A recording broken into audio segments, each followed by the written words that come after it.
September 14, 1812, midday, Poklonnaya Hill, just west of Moscow.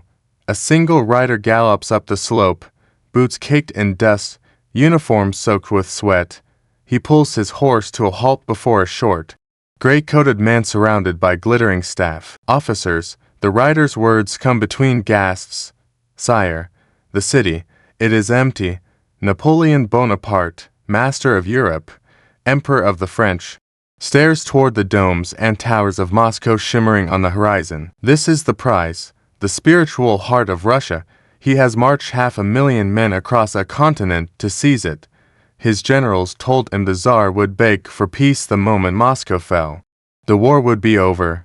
Russia would kneel. Everyone expected a delegation to emerge from the gates carrying golden keys and the white flag of surrender. Everyone expected the old rituals of capitulation. Instead, nothing. Just a ghost city baking in the late summer sun. But that is not the strange part. The strange part happens hours later, as Napoleon walks the silent streets of the Kremlin, feeling the walls of a palace that now belongs to him. A faint orange glow rises beyond the windows. Then another, then a dozen. Within an hour, the horizon is a jagged line of flame. The city of Moscow is on fire, and the fire is spreading impossibly fast, as if someone planned it, as if the city itself had been turned into a weapon. Who sets their own crown jewel ablaze? What kind of leader would rather watch his capital burn than surrender? That question will keep Napoleon awake for the next 5 weeks, trapped inside a firestorm of his own ambition. As the air fills with the smell of ash and the realization slowly dawns, he has not conquered anything. He has walked into a trap laid by a king who understood that some wars are won by what you are willing to lose. This is the story of the king who burned his own capital to win. To understand why Moscow burned, you have to understand the strange, fragile peace that preceded the fire 5 years earlier. In 1807, Tsar Alexander I of Russia and Emperor Napoleon of France met on a raft in the middle of the river Niemen, near the town of Tilsit. Two young emperors, both ambitious, both convinced they were the man to shape the future of Europe. They embraced, exchanged flattery, and carved up the continent. Between them, Napoleon would dominate the West, Alexander would have a free hand in the East. Russia would join Napoleon's continental system, a massive economic blockade designed to strangle Britain. But a treaty signed on a raft doesn't last long. By 1810, the continental system was bleeding Russia dry. British goods had been Russia's lifeblood. Now merchant ships sat idle. Aristocrats grumbled. The treasury ached. Alexander started turning a blind eye to smuggling. Napoleon noticed, for a man who could not tolerate disobedience, this was a quiet act of war. So Napoleon decided to do what he had always done, crush the problem with overwhelming force. He assembled the largest army Europe had ever seen, 615,000 soldiers drawn from France, Poland, Italy, the German states, Austria, and Prussia. In June 1812, this avalanche of men crossed the Niemen River into Russian territory. Napoleon's plan was simple: march straight to Moscow, force a decisive battle, destroy the Russian army, and dictate peace from the Kremlin. He gave himself 3 weeks. But Russia did not behave like Prussia or Austria. The Russian armies retreated and kept retreating, pulling Napoleon deeper into a country with no end, burning crops and villages as they went. By the time Napoleon reached the halfway point, he had already lost 100,000 men to desertion, disease, and starvation without fighting a single major battle. His commanders pleaded with him to stop. He could not stop. Napoleon only knew one direction: forward. Finally, in September, the Russian commander, an aging, one-eyed general named Mikhail Kutuzov, made a stand at a village called Borodino, 70 miles west of Moscow. The battle was a slaughter. 80,000 men fell in a single day. The French lost 30,000, the Russians over 40,000. Technically, Napoleon won the field. But the Russian army, bruised and bleeding, did not break. It melted away again, marching east. Now the road to Moscow lay open. Napoleon saw victory glittering before him. Alexander saw something else entirely. The Tsar of all the Russias, Alexander Pavlovich Romanov, was not born to be a destroyer. He was a gentle, handsome young man raised by his grandmother Catherine the Great to believe in the Enlightenment, in reason, in the idea that a ruler could be a philosopher on a throne. As a boy, he wept at the sight of a dead bird. His tutors filled his head with Rousseau and Voltaire. He dreamed of freeing the serfs, of building a just empire, of being loved. But the universe does not let gentle men stay gentle. Alexander watched his father, Tsar Paul I, grow paranoid and cruel, and then stood by, paralyzed with horror, as courtiers strangled Paul to death in his own bedroom. The crown that dropped onto Alexander's head at the age of 23 was sticky with his father's blood. He never forgave himself. He never quite trusted anyone again. He learned, in the darkest way, that survival sometimes demands doing the unspeakable. The man who faced Napoleon in 1812 was a maze of contradictions, charming and slippery, spiritual and calculating. He would spend hours praying before icons, and then lie smoothly to an ambassador's face. His generals found him maddeningly vague. But one thing had hardened inside him over years of humiliation at Napoleon's hands: a cold, immovable refusal to submit. At a ball in Erfurt in 1808, Napoleon had publicly mocked him, hinting that Alexander was complicit in his father's murder. Alexander smiled, bowed, and filed the insult away. Every slight added a layer of ice around his heart. When the invasion came, Alexander's court was full of panic, nobles demanding he negotiate. They pointed to the French columns swallowing Europe. They reminded him of Austerlitz, the battle 7 years earlier, where Napoleon had shattered a combined Russian and Austrian army and left Alexander heaping on the field. Sire, make peace. Save what you can. Save St. Petersburg. Alexander listened, nodded, and did nothing. His foreign minister found him one morning kneeling on the floor, forehead pressed to the wood, murmuring, "I will not make peace as long as a single-armed Frenchman remains on Russian soil." But Alexander had something more than stubbornness. He had a strange, almost mystical idea about what Russia really was. Other kings saw a capital city as the seat of power. Lose the capital, lose the crown. Alexander saw Russia as something deeper: the land itself, the endless forests, the winter, the people. Cities were just ornaments. The real weapon was distance, time, and endurance. He had been reading about the Scythians, the ancient nomads who defeated the Persians by retreating into the steppe and leaving nothing but scorched earth behind. The strategy whispered to him: retreat, stretch the enemy, starve him, freeze him, and wait. But, to make it work, he might have to do something no European monarch had ever intentionally done. He might have to sacrifice Moscow. On the evening of September 12, 1812, General Kutuzov gathered his senior officers in a peasant's hut in the village of Fili, just outside Moscow. The one-eyed commander sat heavy in his chair, surrounded by maps, candlelight gouging deep shadows into his scarred face. The army, what was left of it, was camped on the hills behind them, men with bandaged heads, empty sleeves, hollow eyes. They had fought at Borodino. They had bled for every inch of soil, and now they were being asked to abandon the holy city of Moscow without another shot. The debate raged. The younger generals pounded the table, demanding a final stand in the streets. Moscow was the mother of Russian cities. Its churches held the tombs of saints. Its bells had rung at every coronation. To hand it over to the Corsican antichrists without a fight was not just a military error, it was a sin. The men would mutiny. The nation would collapse in shame. Kutuzov listened. He had been a soldier for 50 years. He had been shot in the head twice and survived both times. He did not care about shame. He cared about what would happen the day after a glorious last stand. The Russian army had maybe 50,000 effectives left. The French, even after Borodino, had at least 100,000, with more reinforcements on the way. If they fought in Moscow streets, the army would be annihilated, and then Russia would have no army at all. No army meant no Russia. Napoleon would install a puppet, carve up the empire, and the game would be over. The voices quieted. Kutuzov spoke, his voice a low rumble. With the loss of Moscow, we do not lose Russia, but with the loss of the army, we lose Russia and Moscow along with it. I order retreat. The room fell silent. Outside, beyond the candle-lit window, the spires of the Kremlin glinted in the moonlight, unaware that their guardian had just condemned them. But retreat was only half the plan.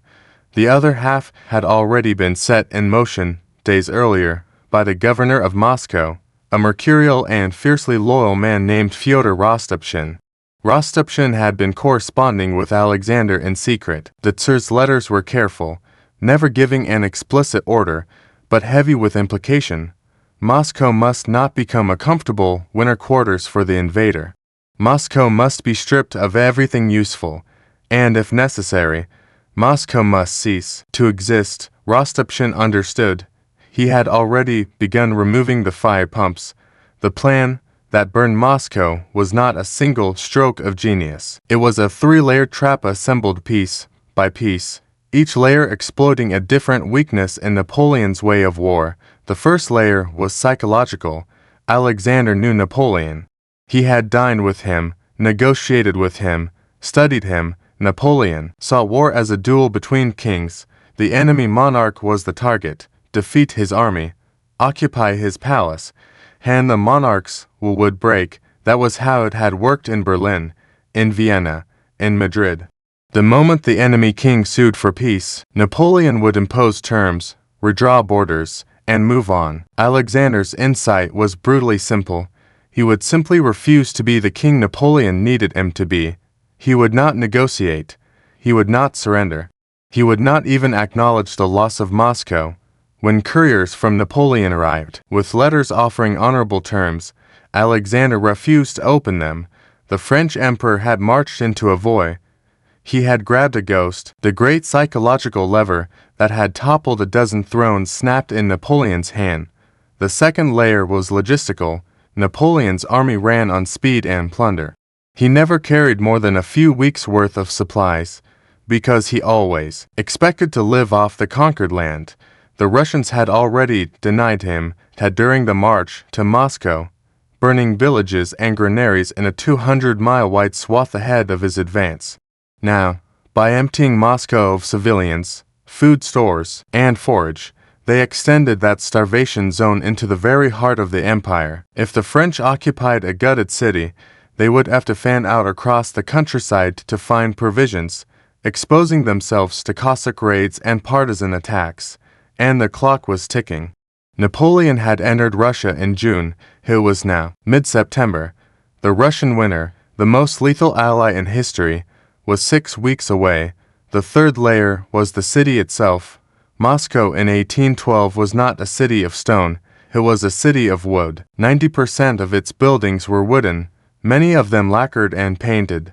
Seasoned by 100 summers, they were kindling. Rostopchin's agents, in the days before the French arrived, removed every fire pump, every bucket chain, every piece of firefighting equipment from the city. They emptied the jails and recruited prisoners willing to set fires. They opened the arsenals and distributed incendiaries. The governor's own country estate outside Moscow he burned himself, mounting his horse and watching the flames, leaving a sign on the gate that read, "I have set fire to my own house rather than see it defiled by your presence." The plan was not to burn everything all at once, but to ignite the city in 100 places simultaneously the moment the French settled. In confusion, panic, and wind would do the rest. Napoleon's army would find itself not in a conquered capital, but on the floor of a furnace. A city that kills you is not a prize. It is a death sentence.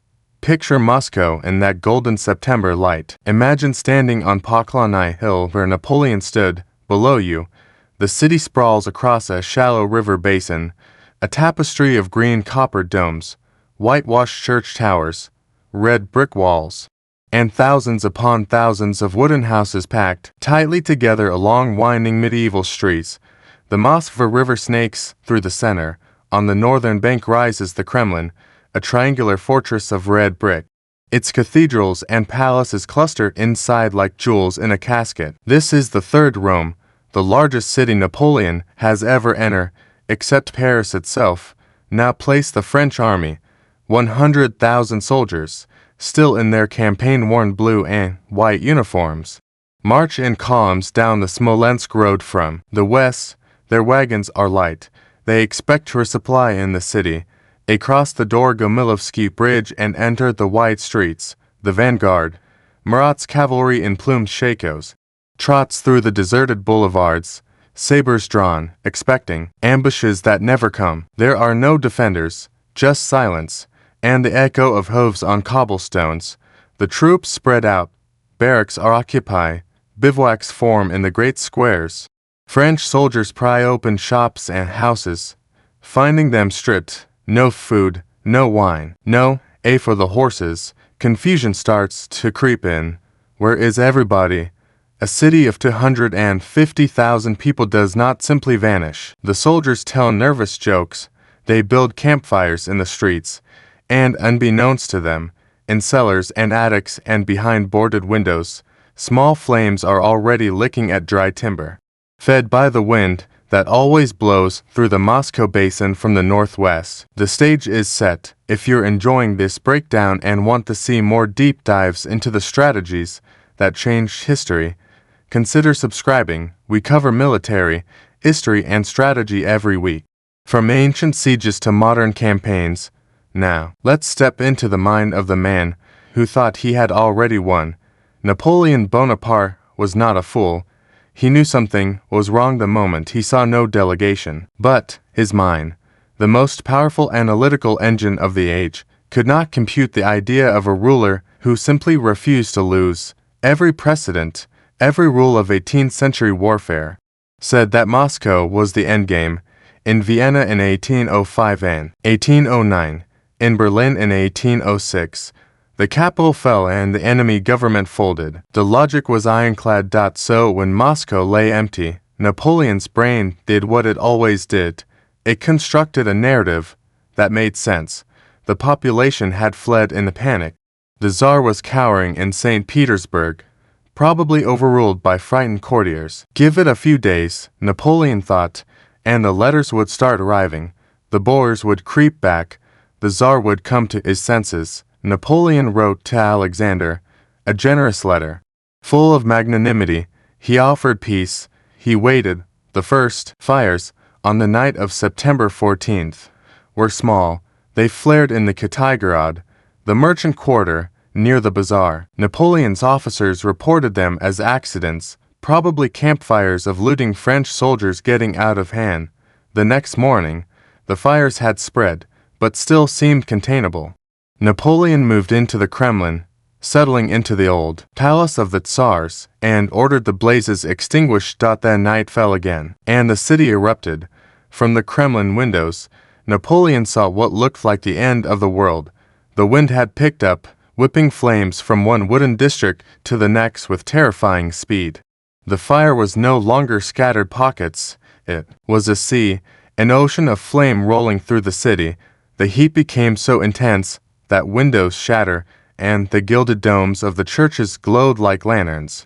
The sky turned a sick orange-black, raining ash and burning debris. French soldiers, trained for pitched battles, found themselves fighting a fire with no pumps, no water, and no orders. They hacked at burning buildings with axes, pulled down walls, and watched the flames leap across streets. Napoleon refused to leave the Kremlin at first. He stood at the window, watching the firestorm, muttering, "What savages, what a people!" The man who had conquered Egypt, who had crushed the armies of Austria and Prussia, was reduced to a spectator in a burning trap. Round for in the morning, his aides literally dragged him out of the palace through underground passages, out into the streets where the air was so hot it seared the lungs. He fled to the Petrovsky Palace outside the city, the same palace where Russian Tsars had once been crowned. Now its new occupant watched the capital of his empire turn to ash. The burning of Moscow was not a battle of armies, it was a battle of wills, fought across 5 days of fire. But, to understand how it unfolded, you have to follow it hour by hour. Night 1, September 14th. The French vanguard enters the city in the late afternoon. The silence is unnerving. A few thousand stragglers, mostly foreigners and beggars, wander the streets. The army disperses to find quarters. Unbeknownst to them, Rostopchin's incendiaries are already at work. Small fires are lit in wine shops, haylofts, and empty warehouses. The first French troops in notice assume it is common looting. No alarms are raised. Day 2, September 15th. Dawn reveals a city still largely intact, but with a growing number of smoke columns. Napoleon tours the Kremlin, triumphant, dictating proclamations about restoring order, but the fires are spreading. A powder magazine in the northern suburbs explodes, shaking the ground. French soldiers begin fighting the flames, but they find no water pumps, no buckets, no organized fire brigades. They form human chains from the river, but the wooden districts are too dense to dry. By evening, a quarter of the city is burning. Napoleon writes another letter to Alexander, more urgent. Now, still believing peace is a day away. Night 2, September 15th. This is when the inferno is fully unleashed. The wind rises to a gale. The fire creates its own weather system, sucking air inward and spewing embers for miles. Entire neighborhoods catch fire within minutes. The Arbat, the Tverskaya, the elegant mansions of the nobility, all become corridors of flame. French soldiers, who had been looting silk and silver, now flee through burning streets. Their plunder abandoned. Men suffocate from the superheated air. Horses panic and stampede. The roar of the fire is so loud that officers cannot shout orders. Napoleon, in the Kremlin, watches the church of St. Basile's domes outlined against a wall of orange. The fire reaches the Kremlin arsenal, but the walls hold barely. Day 3, September 16th. The firestorm peaks. The Kremlin itself is ringed by fire. Napoleon is forced to evacuate, making a harrowing escape through the burning city to the Petrovsky Palace, choking on smoke. His coat singed from his refuge. He sees Moscow's entire skyline writhing in flame. The French army is now engaged in a desperate defense against the fire, trying to save the stores they thought they had captured. But the food, the fodder, the ammunition dumps, all are burning. Soldiers begin to realize they are trapped in a city that is trying to kill them. Day 4, September 17th. The wind begins to die. The fire has consumed everything in its path and now burns itself out. A gray drizzle starts to fall, turning the ash into a foul, black sludge. Napoleon rides back toward the Kremlin through streets that are no longer streets, just lines of smoking rubble punctuated by the occasional stone church still standing. The smell is sickening. Roasted grain, charred wool, and something else, bodies. The French army is officially occupying Moscow, but Moscow has become a charnel house. 3/4 of the city is gone. Of 9,000 buildings, 6,500 have been destroyed. There are no supplies, no shelter, no enemy to fight, just ashes and silence, and the distant howl of dogs.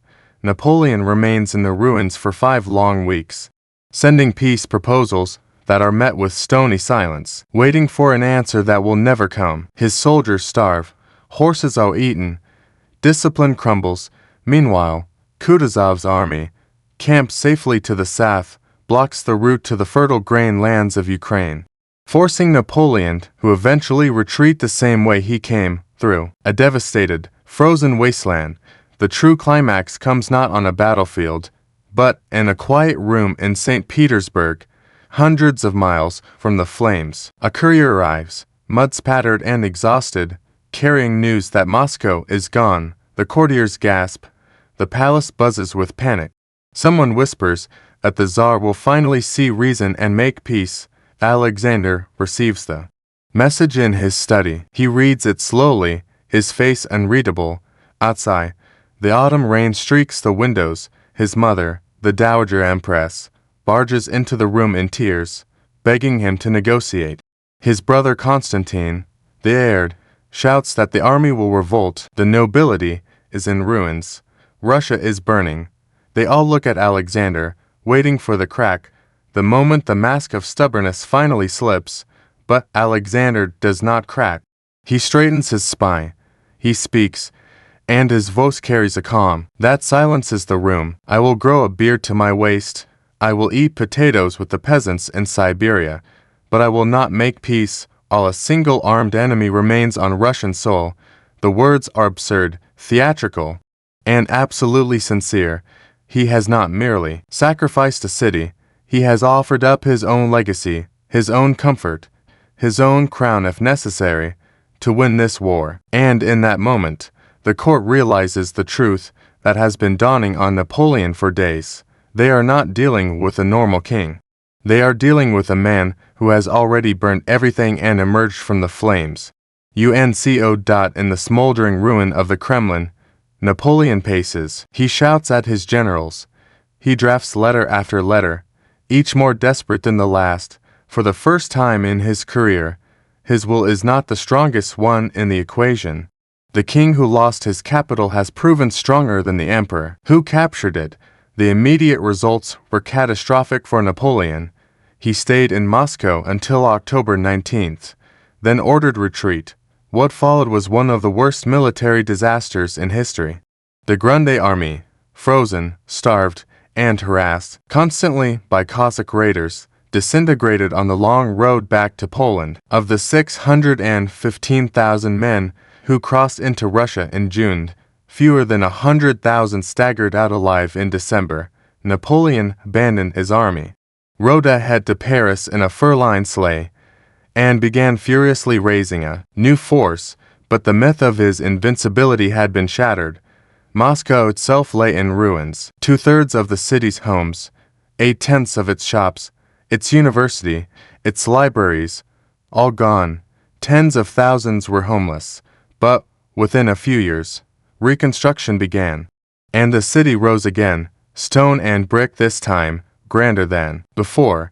The Russian army, the force that Kutuzov had preserved by refusing to fight, went on to chase Napoleon all the way back to Paris.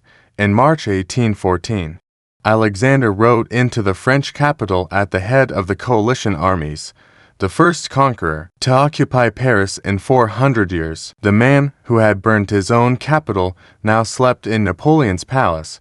The burning of Moscow succeeded because it targeted the fundamental assumptions underpinning Napoleonic warfare. And it did so on every level. First, psychological. Napoleon's entire strategy relied on forcing the enemy ruler into a political decision. Alexander neutralized that lever by making himself psychologically untouchable. He refused to be the king Napoleon wanted. That refusal destabilized Napoleon's decision-making loop. Without a capitulation, Napoleon had no exit. Second, logistical. The Grande army was a masterpiece of operational mobility, but it depended on foraging. The scorched earth policy transformed the Russian vastness from a theater of operations into a starvation machine. By burning Moscow, the Russians denied the French the one concentrated supply depot that could have allowed them to winter safely. Napoleon's army was forced to retreat because staying meant certain death by hunger. Third, deception. The fires were made to look like chaotic acts of looting or the desperate work of criminals. French reports initially blamed drunk soldiers and released convicts. This delayed the realization that the burning was a calculated strategic act, buying the Russians precious days, while the French floundered in confusion. Fourth, timing. The Russians allowed Napoleon to reach Moscow in mid-September, just as the short Russian autumn was ending. The window to either advance farther or retreat safely was closing. By burning the city and then refusing to negotiate, they forced Napoleon to burn time he did not have. Fifth, leadership. Alexander's immovable resolve, combined with Kutuzov's realistic battlefield assessment and Rostopchin's ruthless execution, created a unified command that played a long game. They traded space, pry, hand holy cities or the one asset that mattered. Time. The 1812 campaign broke the Napoleonic Empire. The destruction of the Grande Armée triggered a cascade of defections. Prussia switched sides. Austria mobilized. Britain poured subsidies into a new coalition. Within 18 months, Napoleon abdicated and was exiled to Elba. When he returned for the 100 Days, the political landscape had changed completely, and he met his end at Waterloo.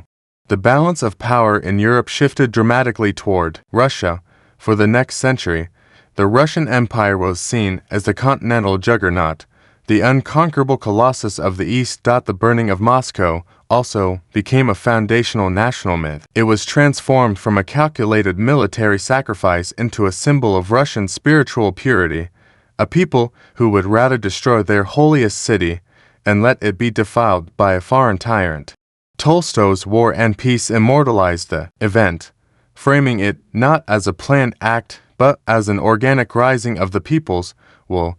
Though the historical reality was much colder and more deliberate, military academies around the world, from West Point to Sandhurst, still study the 1812 Russian campaign.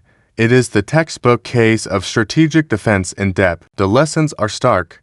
Never assume that occupying the enemy's capital ends the war. Plan logistics for the worst possible environment, and never, ever underestimate the political dimension of warfare. Alexander won, not because his army was better, but because his strategy was aligned with a political objective that his people and his army could sustain, while Napoleon's strategy had no political off-ramp.